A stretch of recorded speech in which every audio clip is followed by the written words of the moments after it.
జానపద కోకిల అనంత ఆనిముత్యం అనే బిరుదులతో పేరు పొందినటువంటి సరళక్క గారిని అయితే మీ ముందుకి ఇవాళ తీసుకొచ్చిన. ప్రోగ్రెస్ నాకు ఎవరు బ్యాక్ బోన్ ఎవరు లేరు, ఎవరు హెల్ప్ చేయలేదు, ఎవరు ఏం చేయలేదు. శరణు శ్రీశైల మల్లన్న శరణు నొమన్నలాలో సందామామ. అంటే మీరు ఎక్కడి నుంచి వచ్చారు, మీ ఊరు, మీ ప్రాంతం?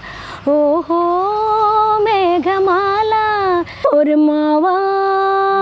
అలా నేను రేడియో అనౌన్సర్గా కూడా దాదాపు 8-9 ఏళ్ళు పనిచేశాను. నేను ఇంటికి వెళుతుంటే అడ్డ మొచ్చాడే అత్త కొడుకు. మున్నయ్య గారి సాంగ్స్ అక్క అడగుంగా ఖరీదివ్వరా.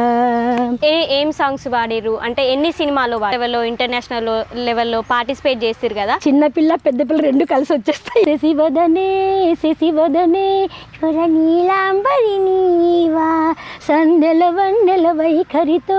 అది మా పాట, మీ పాడకూడదు అనే అధికారం ఎవరికి లేదు. సౌత్ అమ్మాయి ఇండియా వైడ్ లో బ్రాండ్ అంబాసిడర్ అయింది. అది ఇక్కడ పాయింట్.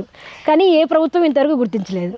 వాళ్ళు నాకు అవకాశం కల్పిస్తే నేను దేశ విదేశాల్లో కూడా జానపదం పాడి మన తెలుగు వాళ్ళందరినీ అలరించడానికి పూర్తి ప్రయత్నం చేస్తాను. ఇక్కడ జర్నీలో పాడుతా తీగా జరిగినప్పుడు బాలుగారితో ఉన్నటువంటి నేపథ్యము, ఆయనతో ఉన్నటువంటి అనుబంధము నా జీవితంలో నేను మర్చిపోలేను అన్నమాట.